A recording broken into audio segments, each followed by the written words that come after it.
अब आप देखिए इस दो तरह के बीटा डी ग्लूकोपायरानोज, यानी बीटा डी ग्लूकोज ही है ये। फुल नेम है beta D glucopyranose. So you can see again there are two possibilities of this chair conformation. This one is carbonyl carbon, carbon number 1. Okay, अब OH जो है इसमें देखिए बीटा है, तो OH जो है ऊपर है toward the same side of this CH2OH. Okay,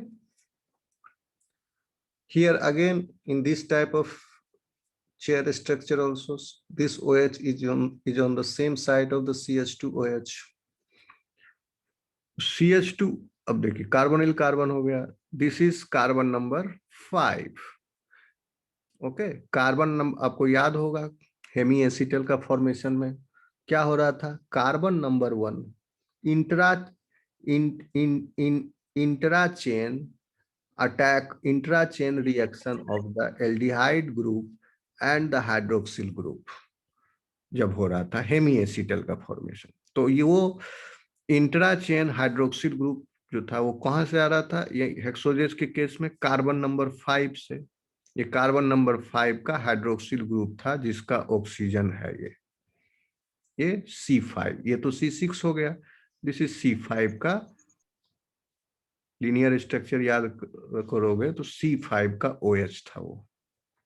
इस OH का H हट के and with this oxygen this carbonyl carbon has made a covalent bond.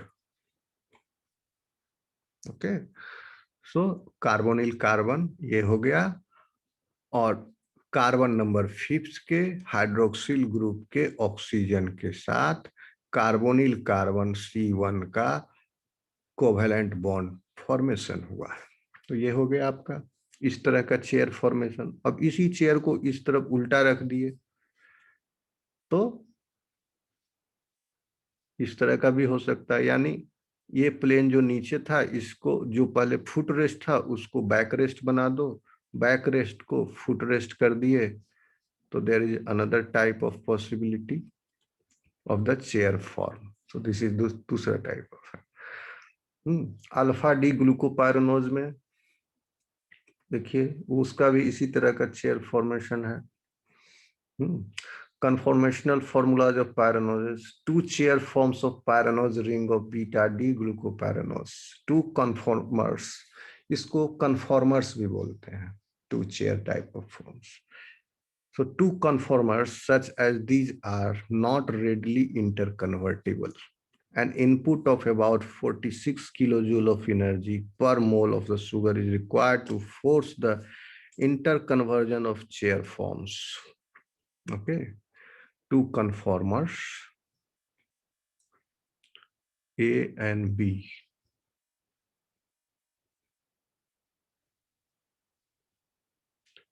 Okay, ये उतना इम्पोर्टेंट नहीं है, जान लो और अच्छा रहेगा. Conformers.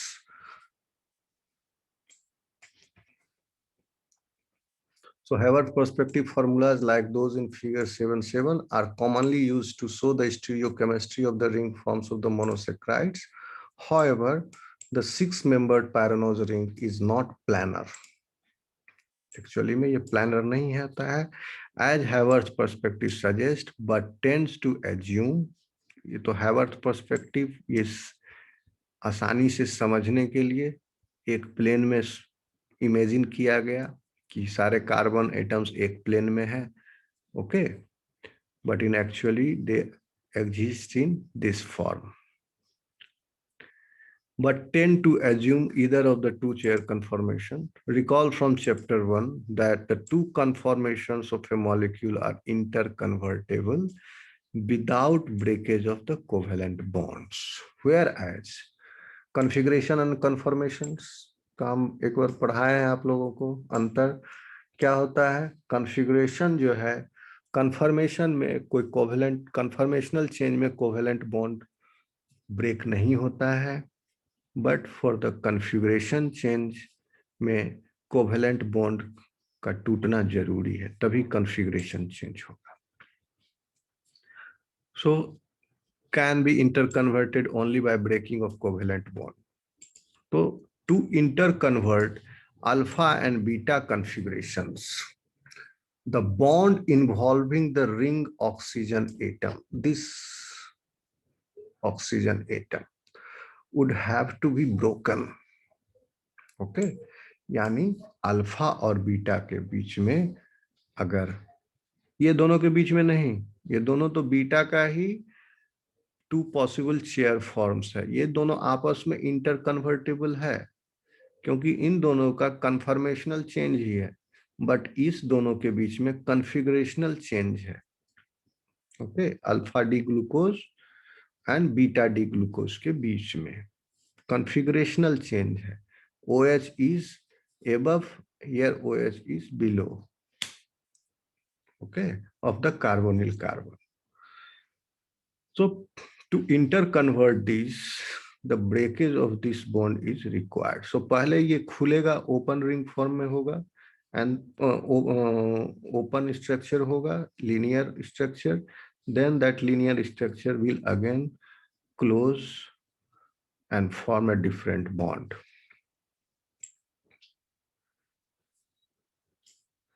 The bond involving the ring oxygen atom would have to be broken, but interconversion of two chair forms, which are conformers, does not require bond breakage.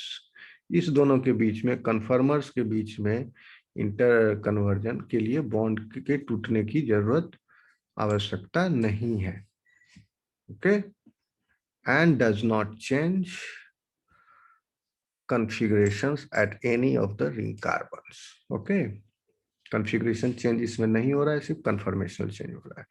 So the specific 3-dimensional structures of the monosaccharide units are important in determining the biological properties and function of some polysaccharides as we shall सी।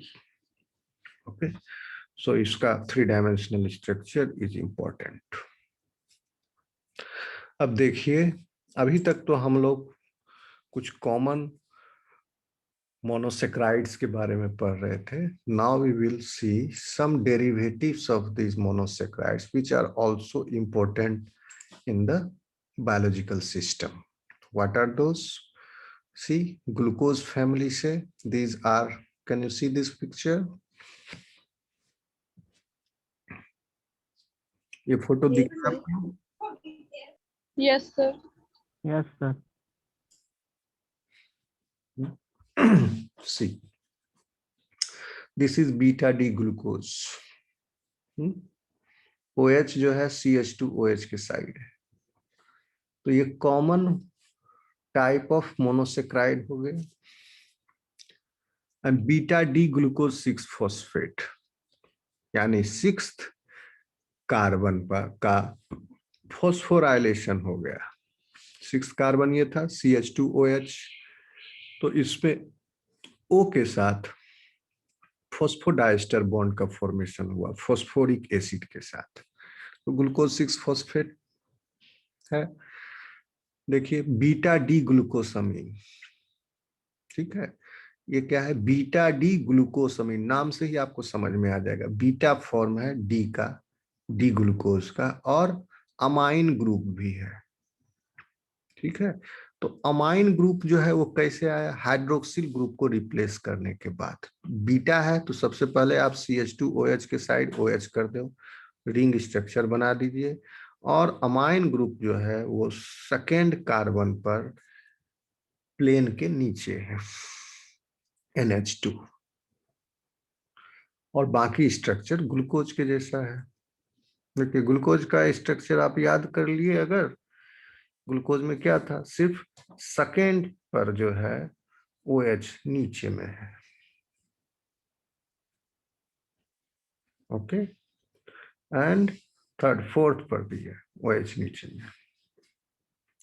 अगर open structure देखोगे glucose का, 2nd 4th, ठीक है, सिर्फ 3rd पर जो है OH is ऊपर।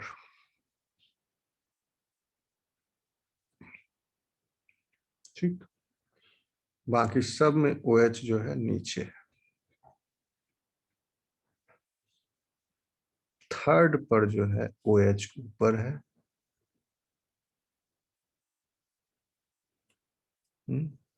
और बीटा अगर है तो OH कार्बोनिल कार्बन का भी ऊपर ही होगा, अल्फा रहता तो नीचे रहता है।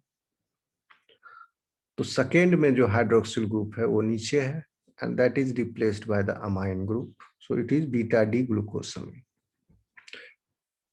N acetyl beta D glucosamine कब बोले? To the nitrogen atom N acetyl, to the nitrogen atom acetyl group is attached, and this is beta configuration of D-glucosamine।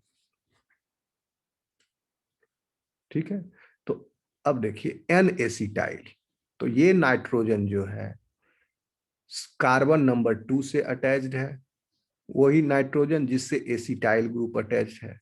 This is the acetyl group CH3OH, CH3COOH, यहाँ पर OH replace हो गया, and that acetyl group, acetic acid basically, is attached with the amine group. So N-acetyl beta D-glucosamine is a derivative of beta D-glucosamine. So to this amine group, nitrogen of this amine group, an acetic acid is condensed, as a result of which H2O is reduced.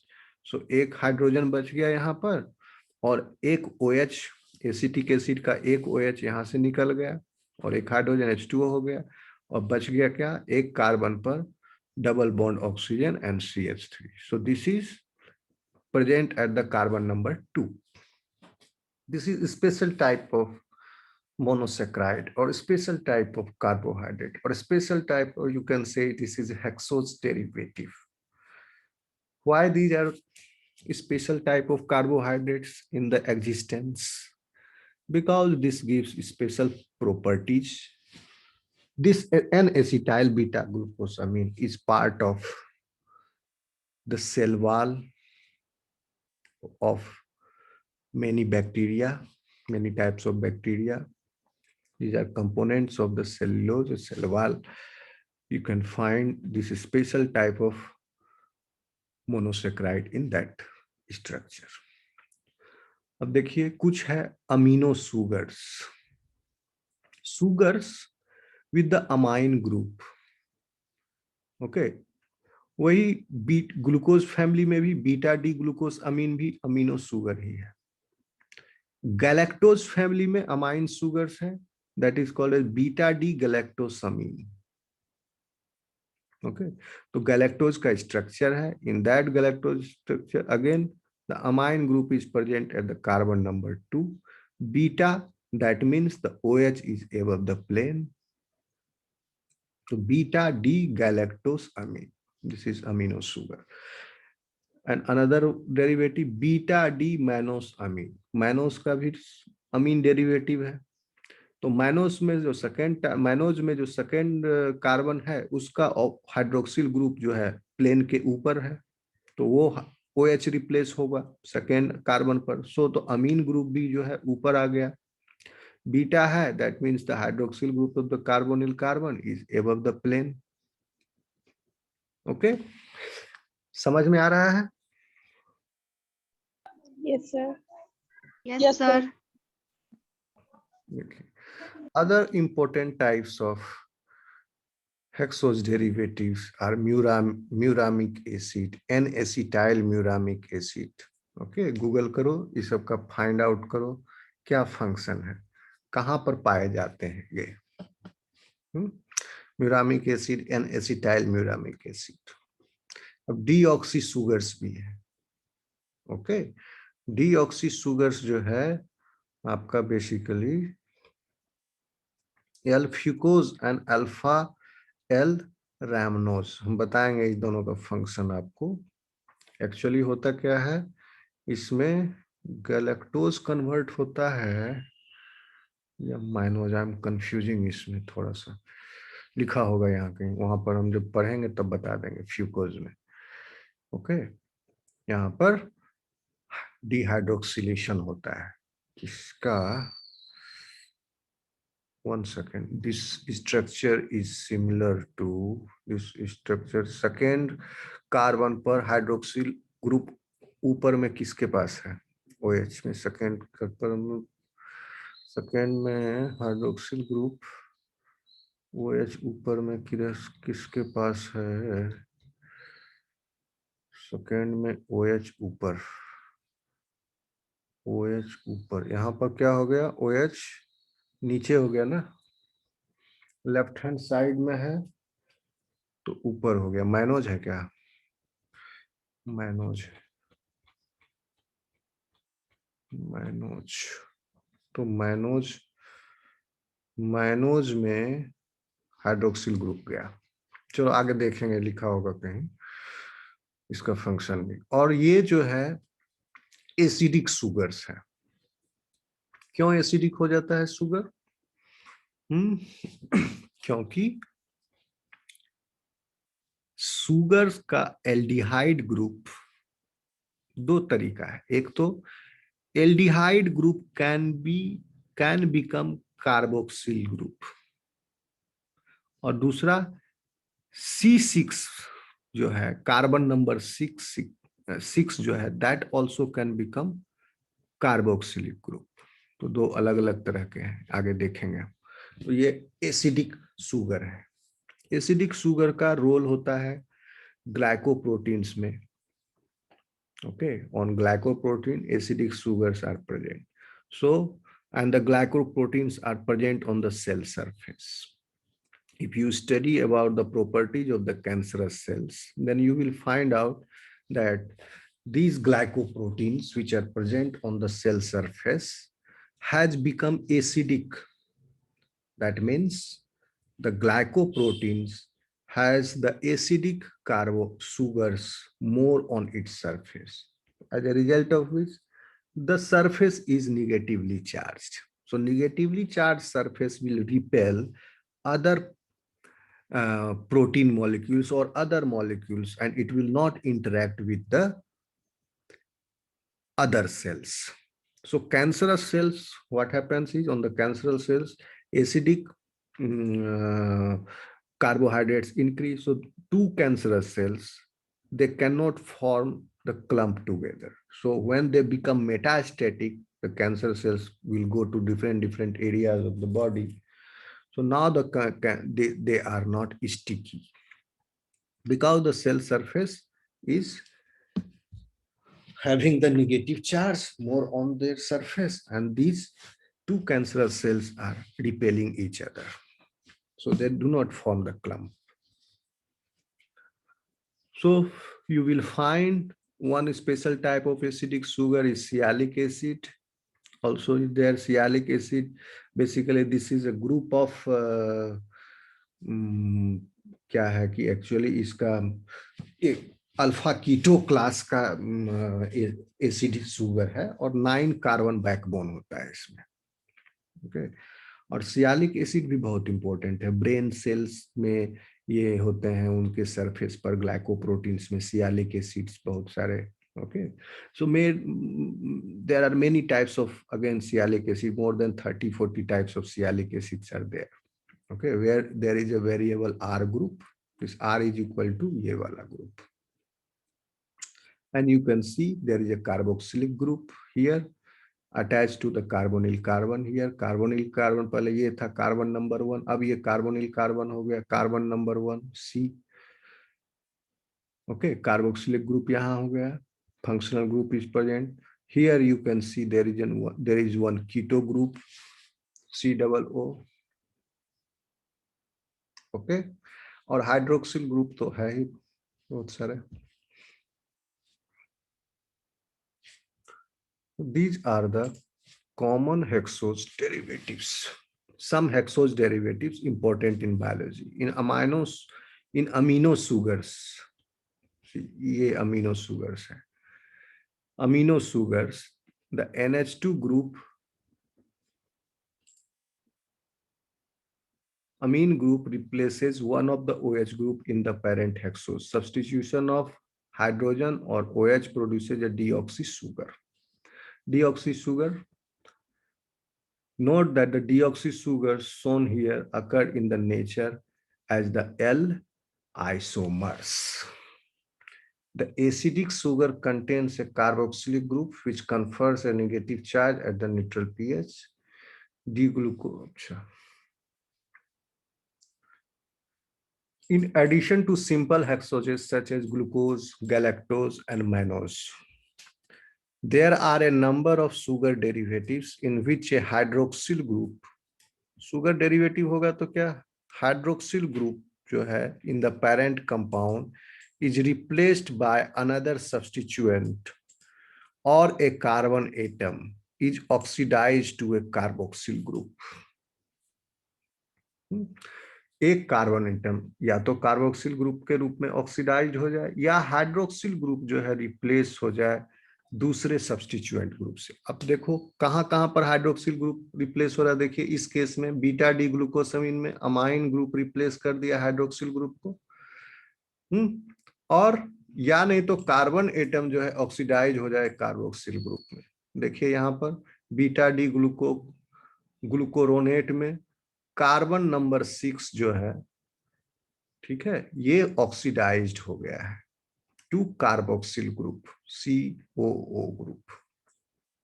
इसमें beta glucuronate में, अब beta glucuronate में कोई भी hydroxyl group replace नहीं हुआ है दूसरे सब्स्टिट्यूएंट ग्रुप से, ये कार्बन नंबर 6 ही ऑक्सीडाइज्ड हो गया है। Can you see this? अब देखिए इसमें ये भी, यहां भी हाइड्रोक्सिल ग्रुप रिप्लेस हुआ है सब्स्टिट्यूएंट, यहां भी हाइड्रोक्सिल ग्रुप रिप्लेस हुआ है, इसमें भी हाइड्रोक्सिल ग्रुप रिप्लेस हुआ है। ओके, और ग्लूकोज 6 फॉस्फेट है तो यहाँ पर कार्बन नंबर 6 में ये हाइड्रोक्सिल ग्रुप H जो था वो रिप्लेस हुआ है सिर्फ। ओके, ये तो फॉस्फोराइलेशन है, this is not the derivative of the carb hexose, this is just for phosphorylation of one hexose. Muramic acid में देखिए क्या हुआ रिप्लेस, हाइड्रोक्सिल ग्रुप, एक हाइड्रोक्सिल ग्रुप कार्बन नंबर 2 पर अमीन ग्रुप में रिप्लेस हो गया, and one hydroxyl group at the carbon number 3 are aliphatic group. इस एलिफेटिक ग्रुप में ऑक्सीजन का ईस्टर है and there is carbon CH3O and one carboxylic group is also there in that R। तो इसमें भी hydroxyl group replace हुआ है। N acetyl muramic acid में भी हाइड्रोक्सिल ग्रुप रिप्लेस हुआ है। ओके, और यहां पर क्या हुआ, एल फ्यूकोज एंड एल रैमनोज में CH2OH था, एल फॉर्म है इसलिए CH2OH जो है प्लेन के नीचे है। ये सारे डी फॉर्म थे, डी फॉर्म है, CH2OH जो है प्लेन के ऊपर है, एल फॉर्म में CH2OH प्लेन के नीचे है। CH2OH में हाइड्रोक्सिल ग्रुप चला गया, इससे डी हाइड्रोक्सिलेशन हुआ है, यहाँ पर सिर्फ हाइड्रोक्सिल ग्रुप चला गया तो क्या बच गया CH3। यहां पर कार्बन नंबर 6 का कार्बोक्सिलेशन हुआ है एंड डी ग्लूकोनेट में जो कार्बोनिल कार्बन था कार्बन नंबर 1 वो उसका कार्बोक्सिलेशन हुआ है। ओके, तो ये रिंग ओपन फॉर्म में बदल गया। समझ में आ रहा मेरा बात? Yes, sir. ओके, तो क्या डेरिवेटिव में क्या हो रहा है, या तो hydroxyl group in the parent compound is replaced with another substituent और a carbon atom is oxidized to a carboxyl group. For example in glucosamine दिखा दिए, in glucosamine, galactosamine and mannosamine, amino sugars जो है, ये glucosamine है, ये galactosamine है and this is mannosamine. The hydroxyl at C2 of the parent compound is replaced with an amino group. इस तीनों टाइप ऑफ अमीन सुगर्स में यानी glucose amine, galactose amine and mannose amine में carbon number 2 पर जो hydroxyl group था, इसमें hydroxyl group glucose आपका हाइड्रोक्सिल ग्रुप जो था ग्लूकोज में वो नीचे था कार्बन नंबर 2 पर। ओके, तो वो रिप्लेस हो गया ग्लूकोज में अमीन से, then it has become glucose amine. Galactose में हाइड्रोक्सिल ग्रुप जो था कार्बन नंबर 2 पर वो भी नीचे में था, तो वहां पर रिप्लेस हो गया अमीन ग्रुप, तो वो कहलाया गैलेक्टोस अमीन। मैनोज में हाइड्रोक्सिल ग्रुप कार्बन नंबर 2 पर ऊपर में था, वो हाइड्रोक्सिल रिप्लेस हो गया अमीन से NH2 ग्रुप से, तो वो कहलाया mannose Amin.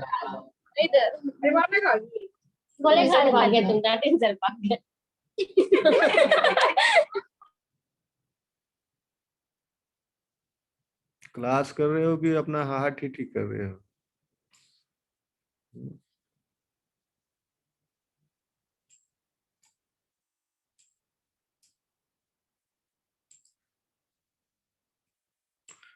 In glucosamine, galactosamine, and manosamine, the hydroxyl group at C2 of the parent is replaced with an amino group. The amino group is commonly condensed with acetic acid. ठीक है, तो amino group जो है acetic acid के साथ अगर condensed हो जाता है as in N acetyl glucose amine, तो वो कहला गया एन एसिटाइल ग्लूकोस अमीन। अब देखिए ग्लूकोस अमीन में अगर एसिटिक एसिड कंडेंस हो गया देन क्या कहलाया, वो एन एसिटाइल यानी nitrogen linked acetyl beta D glucose amine. ठीक है, इस अमीन ग्रुप से एसिटिक एसिड कंडेंस हुआ तो एन एसिटाइल ग्लूकोसामिन बना। So this glucosamine derivative is part of many structural polymers. Structural polymer का पार्ट है कौन, N acetyl beta glucosamine, including those of bacterial cell wall, and the substitution of a hydrogen for the hydroxyl group at C6 of L-galactose and L-mannose। अब देखिए deoxy sugars जो है hexoses में, okay, deoxy sugars पेंटोजेस में थे। कौन था, deoxyribose. अभी देखिए यहां पर डीऑक्सी सुगर इन एल्डोजेस एल्डोहेक्सोजेस में, तो एल मैनोज एल गैलेक्टोज का जो स्ट्रक्चर है, एल गैलेक्टोज देखिए बीटा डी गैलेक्टोज गैलेक्टोस अमीन, इसके स्ट्रक्चर को आप देखिए ध्यान से, तो डी गैलेक्टोज जो है उसमें इस अमीन को हटा दो अगर तो यहाँ OH है मान लो, तो ये हो गया डी गैलेक्टोज का स्ट्रक्चर। अब एल गैलेक्टोज का स्ट्रक्चर कैसा होगा, ये CH2OH जो है नीचे होगा। ओके, सो एल गैलेक्टोज का स्ट्रक्चर CH2OH नीचे में था और बाकी सब गैलेक्टोज जैसा था स्ट्रक्चर। ओके, तो CH2OH जो है इसमें hydroxyl group of C6 of L-galactose or L-mannose produces the substitution of hydrogen for hydroxyl group at C6 of L-galactose or L-mannose produces L-fucose and L-rhamnose। Sorry, एक hydroxyl group replace हो गया hydrogen से इन L-galactose, तो बन गया L-fucose। और L mannose से अगर रिप्लेस हुआ तो that will be called as L rhamnose. Okay, so L mannose में हाइड्रोक्सिल ग्रुप जो था C6 पर वो हाइड्रोजन से रिप्लेस हो गया तो बन गया एल रैमनोज। अब एल रैमनोज इसका क्या फंक्शन है, L fucose is found in complex oligosaccharide components of glycoproteins and glycolipids. This one, L-fucose, This L-fucose is present in your glycoprotein. But L-rhamnose is found in plant polysaccharides. L-rhamnose is found in plant, L-fucose is found in animals. So oxidation, अब देखिए other type of derivatives. Bore हो गए हो क्या तुम लोग? No, sir. No, sir. Okay, No, sir. ठीक. देखिए oxidation of other type of derivatives now we will come to know, जो कि acidic sugars है. ये वाले acidic sugars. Oxidation of carbonyl carbon of aldehyde, यानी एल्डोजेस के कार्बोनिल कार्बन का ऑक्सीडेशन होने पर ग्लूकोज, ऑक्सीडेशन ऑफ, पूरा लाइन पढ़ रहे हैं फिर से, oxidation of carbonyl carbon of glucose to carboxyl level produces gluconic acid used in the medicine as an innocuous contagion. देखिए क्या कह रहा है, oxidation of carbonyl carbon of glucose. खोजिए कार्बोनिल कार्बन ऑफ ग्लूकोज का. ये ग्लूकोज है, carbonyl carbon ये हो गया, इसका ऑक्सीडेशन. ठीक, तो इस कार्बन का जब ऑक्सीडेशन होगा तो क्या होगा formation, further carboxylic functional group बन जाएगा ये. ओके, कार्बोनिल कार्बन बनेगा कि नहीं? अगर आप ड्रॉ करो structure, Yes, sir. carbon is attached to OH and H. Further oxidation of this carbon will lead to this type of functional group COOO. Okay, so यही कह रहा है ये, oxidation of carbonyl aldehyde carbon of glucose to the carboxyl level produces gluconic acid. या gluconic acid को gluconate भी बोलते हैं. Under physiological condition this is in the charged condition, so this is gluconate. तो ये ग्लूकोनेट जो है ये रिंग स्ट्रक्चर नहीं, ये ओपन स्ट्रक्चर है, लीनियर स्ट्रक्चर है. ओके, क्यों हुआ ये लीनियर? क्योंकि कार्बोनिल कार्बन जो था एल्डिहाइड ग्रुप का, उसका फर्दर ऑक्सीडेशन होके कार्बोक्सिल ग्रुप का फॉर्मेशन हुआ. तो now this carboxyl group is free, so both ends are free now. So this is the linear structure and the resultant molecule is gluconic acid. As it is derivative of D-glucose, so this is D-gluconate, called as D-gluconate. Gluconic acid is one of them. Is used in, and it is also used in medicine as an innocuous,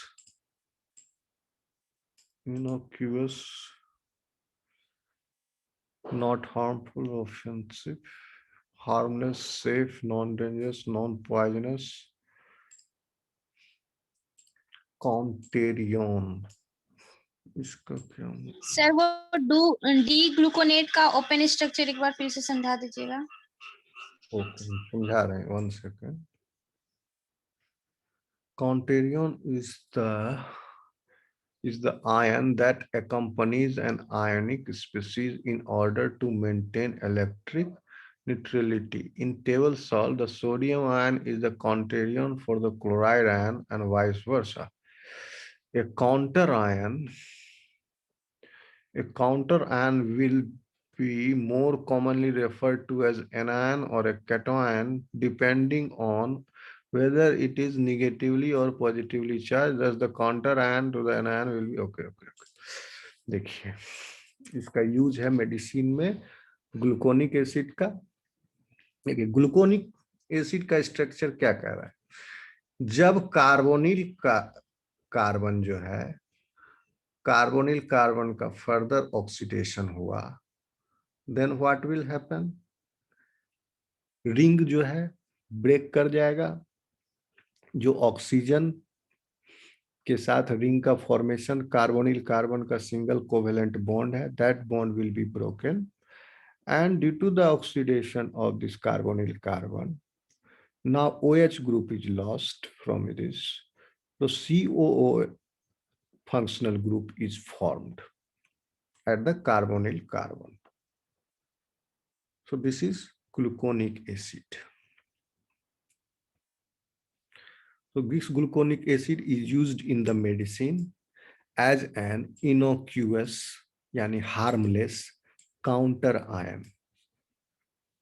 ठीक, counter ion मतलब अगर दवाई में कोई ऐसा component है जो कि पॉजिटिवली चार्ज है ना, कोई मेडिसिन में ड्रग जो है, if the active component of the drug is positively charge, so उस ड्रग के पॉजिटिव चार्ज को काउंटर बैलेंस करने के लिए,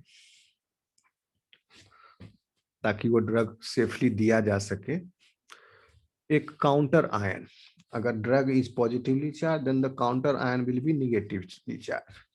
So if the drug is positively charged, this counter ion is very much suitable, gluconate, because this is harmless to you, with which to administer positively charged drugs such as quinine or ions such as calcium ions. ठीक है, अगर calcium का कमी है, calcium को administer करना है immediately body में, तो दिस कैल्शियम आयंस को अल्फा डी ग्लूकोनेट के साथ मिला के एडमिनिस्टर किया जाएगा, so that will be the safe for the patient. So other aldoses yield aldonic acids. तो जैसे ग्लूकोज यील्ड किया ग्लूकोनेट यानी ग्लूकोनिक एसिड, ये भी ग्लूकोनिक एसिड एक तरह का एल्डोनिक एसिड है. तो गैलेक्टोज का भी अगर इसी तरह कार्बोनिल कार्बन का ऑक्सीडेशन हो और वहां पर कार्बोक्सिलिक फंक्शनल ग्रुप का फॉर्मेशन हो, तो that will be called as galactonate, mannonate, gluconate. Okay, so different type of hexoses can yield different type of aldonic acids. Other aldoges also yield other aldonic acids. Oxidation of carbon at other end of the carbon chain. आप देखिए दो तरह का oxidation हो रहा है carbon का. Carbonyl carbon number 1 पर जब ऑक्सीडेशन हुआ, तो चूंकि ये carbonyl carbon directly involve in the formation of the ring structure, so that the ring structure is broken now because of the oxidation of the carbonyl carbon. So the oxidation of carbon number 1 has taken place. If the oxidation of carbon number 6 takes place, then the ring structure will not disrupt, because the carbon number 6 is not involved in the ring. In the ring, carbon number 5 is there. This is carbon number 5, 4, 3, 2, 1. And to the carbon number 5, carbon number 6 is attached covalently. So carbon number 6 क्या हो गया, यहाँ पर पहले क्या था, CH2OH था. Okay, CH2OH. तो then हाइड्रोजन इज एक OH जो है कार्बोक्सिलेशन होके यहाँ पर ऑक्सीडेशन हो गया. Now this is carboxyl group is present at carbon number 6. Okay, दो तरह का एसिड बन रहा है. कार्बन नंबर 1 का ऑक्सीडेशन से कार्बन नंबर 6